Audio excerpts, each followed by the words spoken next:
Ya, selamat pagi Bapak Ibu sahabat AMA. Kita ketemu lagi di rubrik AMA Says episode kedua. Kali ini kita bakal sharing bareng sama Pak Bobby Irham. Kita perkenalkan diri dulu ya Pak ya. Iya, silakan Bu.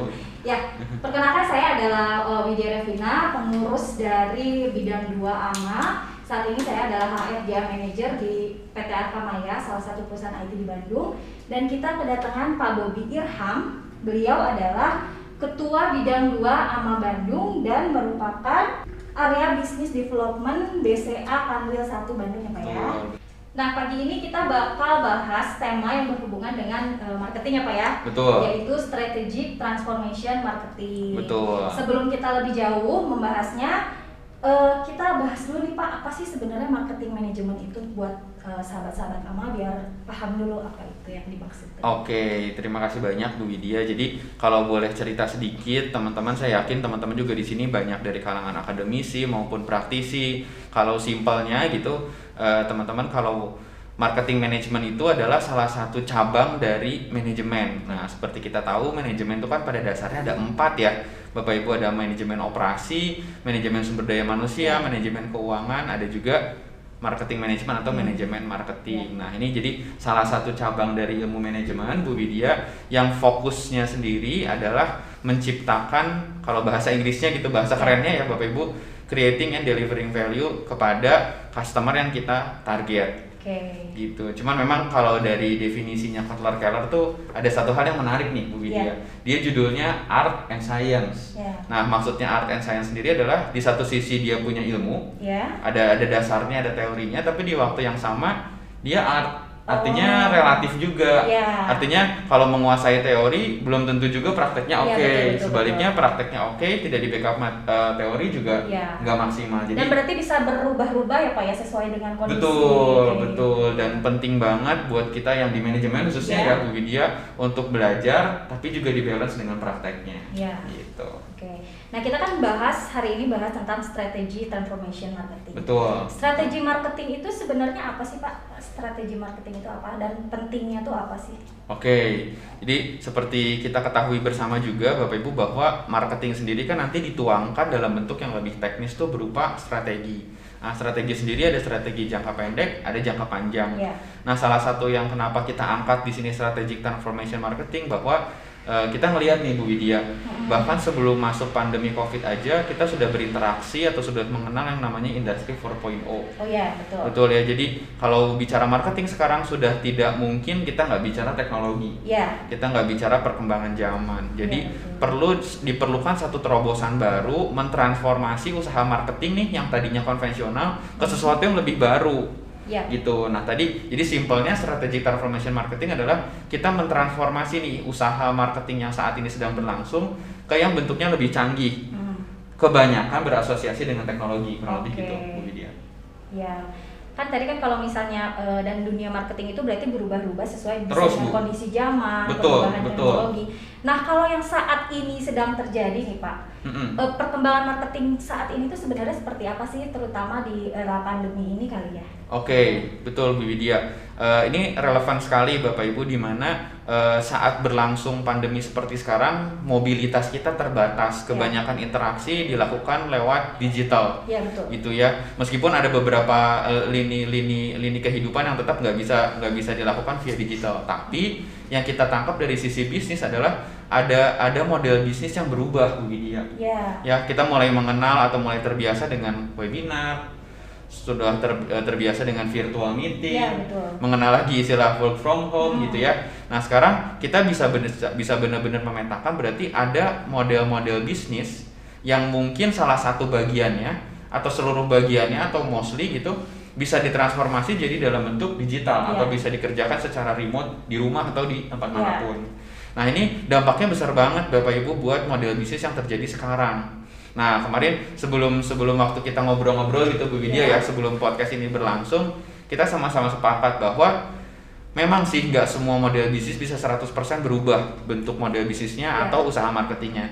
Tapi minimum untuk usaha marketingnya ini possible banget buat kita berinteraksi yang namanya media sosial gitu ya, Bu Widya, sama banyak hal lain terkait teknologi. Betul. Kurang lebih gitu. Betul, itu kan terjadi saat ini ya Pak Bobby. Betul. Nah terus kalau misalnya dari ini Pak, dari sisi customer behavior-nya lah, Nah, oke. itu kan pasti ngaruh sekali ya Pak ya Banget, sama banget. strategi marketing kita gitu. Sebenarnya saat ini tuh seperti apa sih kebanyakan si consumer behavior itu seperti apa sih? Oke, jadi kalau Kotler Keller sendiri, Bapak Ibu, kalau kita kenal Kotler Keller kan bapak marketing gitu ya, bapak ilmu marketing di dunia, yang bukunya juga sering banget kita pakai untuk acuan belajar di kampus gitu ya, juga buat praktek juga di seminar-seminar, mendefine atau menjelaskan bahwa ada 3 powerful sources katanya, 3 sumber utama yang menyebabkan consumer behavior ini sedikit banyak berubah, banyak malah ya. Gitu. Yang pertama itu katanya globalisasi, teknologi, sama social responsibility. Nah, kalau yang globalisasi sama social responsibility itu berpengaruh, tapi yang pengen kita bahas lebih dalam penetrasinya di teknologi. Nah, ketiga hal tadi katanya Bu Widya menyebabkan perubahan kapabilitas. Artinya konsumennya ini makin pintar sekarang. Betul. Kita merasa perusahaan nih, kita sama-sama di perusahaan ya Bu Widya, kita merasa kita makin pintar. Padahal di sisi yang sama balance gitu, konsumen juga makin pintar. Contohnya Bapak Ibu, kalau sekarang Bapak Ibu mau beli barang aja, barang fisik gitu, pasti lihat reviewnya dulu di internet ya. Bu Widya jagonya nih. Kebetulan Bu Widya juga Bapak Ibu suka nge-review juga ya. Produk-produk terkait kecantikan. Ya kalau zaman sekarang disebutnya mungkin influencer, kreator. Betul. Nah itu kan bagian dari digital marketing yang udah banyak dimanfaatkan oleh perusahaan untuk bisa sebagai strategi marketingnya gitu. Betul. Dan itu kayak ngaruh banget ya Pak buat zaman sekarang, karena orang kayak gitu sebelum beli barang aja pasti ngelihatnya review orang. Betul. Atau si influencer yang sama dia sering dia follow misalnya, pakai ini udah bisa terpengaruh. Betul. Gitu. Nah, itu besar sekali pengaruhnya ke strategi marketing saat ini ya. Betul, dan yang pengen di highlight dari tadi kata-katanya Bu Widya, influencer, tadi orang mereference gitu. Sebenarnya mungkin secara teori marketing bentuknya masih itu aja Bapak Ibu. Tapi secara fisik prakteknya di lapangan itu akan melibatkan banyak platform media sosial. Bu Widya. Nah, jadi yang boleh kita share pada pagi hari ini rekan-rekan AMA bahwa penting banget buat kita mulai mengenal media sosial dihubungkan dengan kepentingan bisnis. Betul. Kurang lebih itu. Jadi dari segi perusahaannya udah harus mau melek dan menerima gitu kan. Harus bisa ngikut ya. Apalagi di era pandemi ini orang udah apa-apa lihatnya secara online kan. Betul. Udah mau beli barang aja udah lebih ke online. Betul. Dan pasti referensinya juga dari online. Betul. Nah kalau misalnya gini Pak, kan sekarang tuh kayaknya masyarakat kita ya emang pintar-pintar ya Pak. Jadi mereka mungkin ada keinginan, harapan mereka, ekspektasi terhadap suatu jasa atau terhadap suatu barang itu beda lah sama dulu gitu. Dipengaruhi banyak hal, dipengaruhi orang lain. Pasti Bu. Kayak gitu.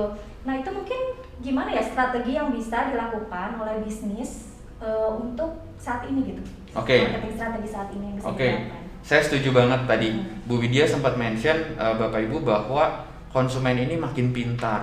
Artinya buat zaman sekarang Bapak Ibu, konsumen tuh mudah sekali menjadi pintar karena review. Dia dapat dengan mudah, even bukan ekspor loh Bu ya. Even bukan ekspor, kadang-kadang kita mau beli HP aja seolah-olah jadi ekspor gitu. Bisa bandingkan RAM-nya, bisa bandingkan kualitas layarnya, segala macam. Padahal belum tentu paham ya Pak. Padahal belum tentu paham betul secara teknisnya gitu ya. Tapi sekarang konsumen dapat dengan mudah menjadi pintar untuk membandingkan satu produk dengan produk yang lain. Artinya untuk mengenali standar itu makin mudah sekarang. Nah, yang boleh saya propose buat Bapak Ibu yang ada punya bisnis, yang ada dalam bisnis, kita harus banget sekarang mendefine standar atau kualitas produk kita. Produk kan kebagi dua ya, Bapak Ibu. Bu Widya ada goods, barang, ada jasa. Nah, tentunya kalau buat jasa dikenal dengan service quality, kalau buat produknya, goods-nya secara fisik tuh bisa diukur standar atau kualitasnya. Dengan kita punya patokan kualitas, kita lebih mudah atau lebih pede gitu Bu. Kalau sewaktu-waktu produk kita di-review atau kita menjual itu secara masif atau secara terbuka ke publik gitu. Itu salah satu strategi yang biar kita bisa jalan di era sekarang ya Pak ya. Betul. Ya, Pak ya. Betul. Kayaknya udah nggak zamannya lagi memang sih kalau secara end of matrix gitu ya. Kalau teorinya kan bilang bahwa strategi bisnis itu ada dua, ada cost leadership, ada differentiation gitu ya. Tapi yang mau jadi highlight di sini adalah kita harus aware banget dengan kualitas. Betul, karena kalau kualitasnya oke, nanti kalau kebetulan di review atau kita sendiri menjual secara masif lewat usaha marketing, kita bisa bersaing gitu sekarang. Jadi kalau saya propose tadi, jangan karena situasinya serba online sekarang kita jadi menurunkan kualitas, enggak, justru sebaliknya Bu Widya. Yang mau saya propose adalah tentukan dulu standar kualitas yang kita miliki, baik itu sifatnya jasa maupun barang. Oke. Nah sekarang berarti kan sebuah perusahaan lah ya, katakanlah mereka udah harus siap untuk membangun digital marketing. Setuju. Nah, tapi kenyataannya mungkin banyak perusahaan yang belum siap gitu untuk membentuk digital marketing. Jadi hanya sebatas sharing di sosmed. Nah itu gimana ya Pak ya? Sebenarnya penting nggak sih buat mendefinisikan sendiri digital marketing di perusahaan itu gitu? Penting banget Bu. Nah makanya Bapak Ibu penting banget buat kita dapat perspektif dari banyak orang. Jadi teknologi sendiri itu nggak selalu identik dengan platform media sosial. Teknologi sendiri kan banyak banget ya Bu Widya cakupannya. Yang paling penting kita mengenali core bisnis kita. Kita juga aware kok ada banyak sekali lini bisnis yang nggak bisa sepenuhnya dikonvert modelnya ke arah digital gitu ya. Nah tapi kalau kita sama sekali nggak mau menggunakan teknologi dalam sisi bisnis kita, juga nggak mungkin juga. Nah, jadi kalau saya boleh propose di sini, kita kenali dulu core bisnis kita nih apa. Minimum dari sisi marketingnya kita bisa masuk ke media sosial. Contohnya nih Bu, misalnya, karena kita sekarang terbatas mobilisasinya, harus sudah pasti kita mengenal namanya virtual meeting. Iya betul. Ya itu jadi umum banget sekarang Bapak Ibu ikutan seminar, Bapak Ibu bikin meeting segala macam, itu sudah banget harus mengenal itu. Kedua, untuk platform promosi gitu ya, kita harus sudah bilang bahwa satu perusahaan besar at least yang menjual tuh punya satu alamat digital yang orang tuh bisa nyari. Sekarang kan serba online gitu ya, even jasa loh Bapak Ibu. Jadi minimum kita punya satu alamat digital, entah itu Instagram, entah itu Facebook, atau kalau lebih bagus lagi website gitu ya. Terus nanti ada turunannya di mana kalau orang mau cari atau input keyword di Google atau mesin pencarian, muncullah nama perusahaan kita. Dan saya pikir untuk itu harusnya sekarang sudah nggak terlalu mahal ya Bu Widya. Banyak banget pilihan gitu ya. Ya betul, banyak sekali pilihan. Dan satu yang penting sih sebenarnya selain punya tools media marketingnya itu, personal branding atau membangun image dari brand itu sendiri juga paling penting sih sebenarnya. Setuju banget Bu. Dan bukankah kita juga sepakat ya Bapak Ibu sekarang karena serba branding itu value tuh bisa secara signifikan naik ya Bu. Hanya karena branding. Betul. Kita bisa lihat sekarang hampir setiap artis punya channel YouTube sendiri. Bener ya Bu ya. Dan ini perlu kita sadari masifnya platform media sosial baik sekarang YouTube, Instagram, Facebook, .com gitu ya, website.com itu kan merubah banget nih cara-cara kita melakukan usaha-usaha marketing gitu. Jadi sekalipun tadi model bisnisnya nggak bisa sepenuhnya rubah jadi digital, minimal kita aware bahwa ada teknologi yang bisa kita gunakan untuk meningkatkan exposure atau traffic lah ya. Kalau bahasa internetnya meningkatkan traffic atau kunjungan orang ke tempat kita gitu. Biasanya ada tim khusus yang menangani itu ya Pak. Betul. Ya, soalnya kayak misalnya nih dalam influencer aja nih ya, di dunia influencer tuh kayak penting banget buat ngebangun personal branding yang baik di mata publik gitu. Misalnya penilaiannya buruk gitu pasti cepat banget jatuhnya zaman sekarang Pak. Naiknya cepat, jatuhnya juga cepat zaman sekarang kan. Itu yang pengen saya highlight juga Bu. Jadi kalau Bu Widya bilang tadi pergerakan reputasi tuh naik cepat, turun cepat gitu ya. Betul. Nah itu juga yang terjadi dengan pace atau model bisnis kita sekarang, kalau istilahnya pace gitu ya. Kecepatan berubahnya tuh makin cepat Bu. Kita tuh nggak akan makin melanin. Kalau boleh kita contohin bahwa adopsi kita terhadap teknologi, kita waktu dulu dari PC itu lari ke laptop, dari ke mobile phones itu jaraknya agak lama ya Bu. Tapi kalau sekarang kita bisa lihat bahwa device sendiri itu upgrade-nya cepat banget gitu. Gitu juga dengan changes atau perubahan. Gitu, dan gitu juga dengan model bisnis. Jadi kita minimum sekarang kan media belajar kan banyak ya Bu Widya, salah satunya lewat yang Ama bikin sekarang. Gitu, terus Bapak Ibu juga bisa banyak cari review. Mau belajar masak aja sekarang bisa online ya Bu. Mau belajar apa juga sekarang possible untuk cari yang free bahkan di YouTube. Nah, saya mengencourage atau mendorong Bapak Ibu yuk kita sama-sama belajar, menabung ilmu sebanyak-banyaknya, apalagi kalau gratis gitu Bu ya. Betul. Nah, salah satunya lewat media ini untuk kita sama-sama belajar bahwa semakin aware bahwa belajar nih sekarang bisa dari mana aja. Iya, betul. Justru saat era pandemi ini kayaknya kita malah jadi lebih mudah buat ikut-ikut seminar, webinar online, apa jadi ada di mana-mana gitu. Betul. Kesempatan kita untuk terus menambah ilmu dalam bidang apapun gitu. Betul, apalagi kalau kayak YouTube kan record ya Bu. Iya. Anytime kita mau nonton ya Bu, mau sebelum tidur ya kan, mau pas lagi jam makan siang itu possible banget buat nonton itu. Nah, kalau selain digital marketing nih ya, selain kita memanfaatkan media teknologi sebagai media marketing, strategi apa lagi sih Pak yang bisa diterapkan di era sekarang ini Pak? Selain itu ada nggak kira-kira? Oke. Nah, tadi saya bicara soal model bisnis. Ya. Model bisnis ini penting banget, kebanyakan dari kita asal jalan gitu ya Bu. Asal jalan, padahal kalau misalnya kita petain itu sebenarnya dari yang paling dasar itu kita harus punya model bisnis yang sesuai. Contohnya aja Bapak Ibu boleh googling namanya bisnis model canvas gitu. Jadi ini penting banget buat kita memahami baik bisnis existing yang sudah berjalan maupun baru yang mau merintis bisnis atau startup lah. Startup kan nggak melulu digital ya Bu ya. Bisnis-bisnis yang baru mulai, bisnis UMKM juga boleh dikategori startup kalau yang baru mulai. Nah, teman-teman boleh googling namanya bisnis model canvas. Nah, bisnis model canvas itu sebenarnya memetakan nih bagaimana cara kita memahami model bisnis kita, karena kalau kita nggak paham dasarnya, nggak paham model bisnis, itu sulit menentukan usaha marketing yang sesuai. Contohnya nih, di antara model bisnis itu kita perlu mendefine value apa yang kita punya, value apa yang kita tawarkan. Terus kita bicara lagi ke buyer. Buyer kita nanti perlu kalau istilah marketingnya segmenting, targeting, positioning atau STP-nya gitu ya Bu ya. Karena sulit kalau misalnya kita bicara bisnis asal jalan, nggak punya modelnya, itu nanti sulit Bu menentukan arahan marketingnya mau ke arah mana, mau pakai digital 100% digital, half digital atau bahkan masih konvensional gitu. Jadi dan maksudnya jangan kecil hati buat Bapak Ibu yang baru merintis bisnis, karena sekecil apapun bisnisnya harus punya modelnya Bu. Jadi betul. jangan dulu khawatir bahwa model bisnis ini hanya bisa diterapkan ke bisnis besar. Enggak. Justru semua harus start dari yang paling kecil Bu. Mungkin banyaknya gitu ya Pak. Jadi kayak memulai bisnis terjun aja dulu tanpa dia tahu ada yang disebut model bisnis, ada yang disebut apa, benar-benar otodidak lah ya. Betul. Nah, yang saya encourage di sini kan tentu pengalaman juga jadi salah satu faktor yang utama ya Bu. Betul. Tapi kita juga jangan salah gitu kan, sekarang kita punya banyak ilmu gratis gitu. Nah, kalau belajar bisnis model canvas itu sebenarnya kan effortless Bu. Kita tinggal metain aja gitu Bapak Ibu.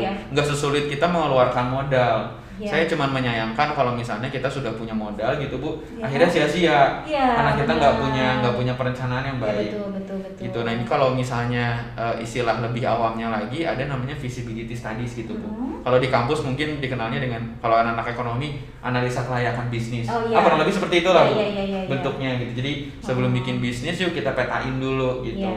Kenapa saya encourage tadi, karena satu free Bu, nggak bayar, itu kita cuma perlu effort aja untuk bikin itu, atau bahkan bisnis yang sudah jalan pun kita evaluasi, kinerja keuangannya kok nggak profit ya, atau profitnya nggak tumbuh. Siapa tahu setelah kita periksa model bisnisnya ada yang miss atau ada yang belum optimal gitu. Kalau selain itu apa Pak kira-kira? Misalnya oleh suatu perusahaan yang udah jalan lah. Strategi apa lagi misalnya perusahaan yang udah jalan terus ternyata terpentok sama masa pandemi ini. Apalagi sekarang jadi banyak yang dirumahkan misalnya. Terus juga banyak perusahaan terutama misalnya transportasi yang jadinya harus diem dulu nih, idle dulu nih misalnya gitu. Itu kira-kira strategi apa Pak yang bisa dilakukan saat seperti ini gitu biar bisa tetap bertahan ya Pak ya? Betul. Nah, ini kalau misalnya kita belajar Bu, jadi di salah satu model bisnis itu dijelasin bahwa tadi yang kalau saya bilang tuh dari Porter's Generic Strategy nih. Porter's Generic Strategy itu cuman bilang bahwa strategi untuk bersaing itu hanya dua. Ada cost focus, ada differentiation focus. Jadi antara kita mau menjual barang kita dengan harga yang murah atau diferensiasi. Kalau kita lihat sekarang case-nya itu COVID adalah terbatasnya mobilitas ya Bu ya. Kalau terbatasnya mobilitas berarti interaksi fisik terbatas gitu ya. Banyak mungkin kegiatan ekonomi yang berkurang gitu. Berarti harus ada diferensiasi.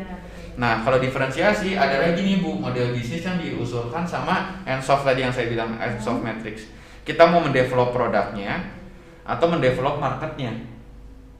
Jadi kita mau tetap melayani market yang sama dengan produk yang sama, atau mau melayani market yang sama dengan produk yang baru, Ada lagi malah bikin produk yang baru untuk market yang sama atau dua-duanya baru. Oh, oke. Nah, tentunya kayak Bu Widya bilang, oh kalau bisnis pariwisata sekarang punya keterbatasan gitu Iya, ya Bu ya. betul. Punya keterbatasan. Contohnya kalau bisnis pariwisata misalnya transportasi. Oke, coba deh shifting. Periksa apa yang selama ini jadi core bisnisnya, apa yang jadi side bisnisnya. Iya. Contohnya kan bisnis pariwisata ini kan punya banyak channel, misalkan buat rumah makan ya Bu.